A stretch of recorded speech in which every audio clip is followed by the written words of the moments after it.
है तो हमें क्या करना पड़ेगा, विल बी के साथ वर्ब का थर्ड फॉर्म लगाना पड़ेगा।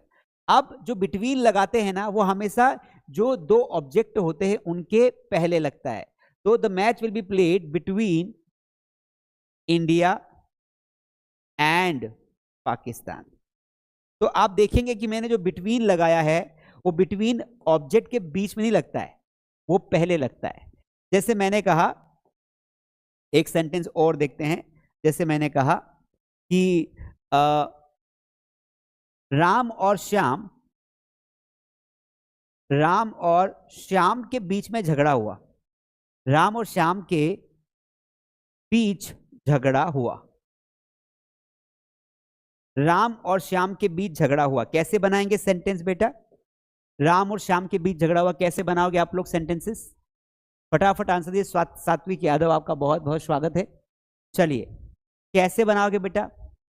तो यहां पर हमें यह देखना है कि बीच का जो शब्द आता है ये बिटवीन वाला वर्ड होता है। तो पहले पैसेज बनाएंगे। द फाइट टुक प्लेस, झगड़ा हुआ तो फाइट टुक प्लेस बोलेंगे, पास्ट सेंटेंस है। फाइट टुक प्लेस किसके बीच में? राम और श्याम के बीच में। यहां लगा दो बिटवीन राम एंड श्याम। किसके बीच में झगड़ा हुआ? राम और श्याम के बीच में झगड़ा हुआ।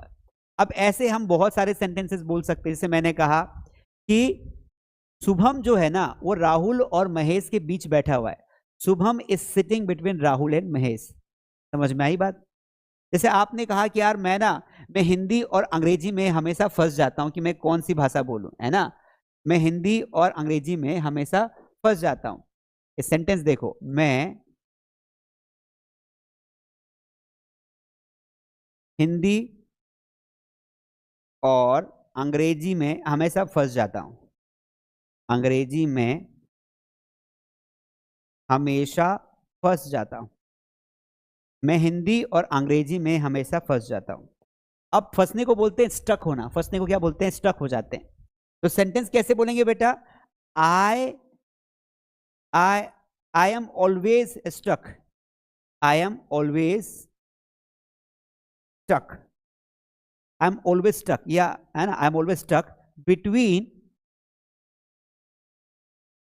मैंने इसको बी वर्ब के फॉर्म में बनाया, ठीक है, इसलिए मैंने ईडी नहीं लगाया।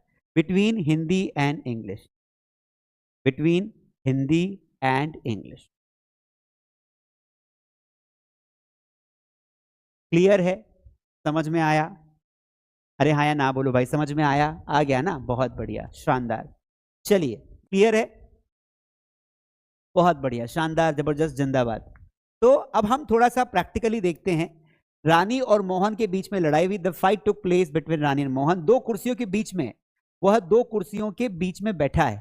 सेंटेंस क्या लिखा है? वह दो कुर्सियों के बीच में बैठा है। ही सिटिंग बिटवीन टू चेयर्स। जरूरी नहीं है दो ऑब्जेक्ट अलग अलग आए, दो नंबर भी हो सकता है। दो कुर्सी, दो व्यक्ति, दो देश, दो किताबें। तो दो लोगों के बीच में भी कुछ इवेंट होता है, वहां पर भी हम बिटवीन लगाते हैं। यहां पर देखिए आपके सामने 5 सेंटेंसेस है और इन 5 सेंटेंसेस को हम इंग्लिश में कन्वर्ट करके देखेंगे। तो हमेशा की तरह मैं आपको पहले चांस देता हूं कि आप पहले 1 मिनट में इन सारे सेंटेंसेस को इंग्लिश में कन्वर्ट करो। हुआ क्या, इससे होता यह है कि जब आप खुद इन सेंटेंसेस को रीड करते हो, कन्वर्ट करने की कोशिश करते हो, आपके दिमाग में आइडिया आता है कि यार मैं सब्जेक्ट क्या लिखूं, वर्ब कौन से लगाऊं।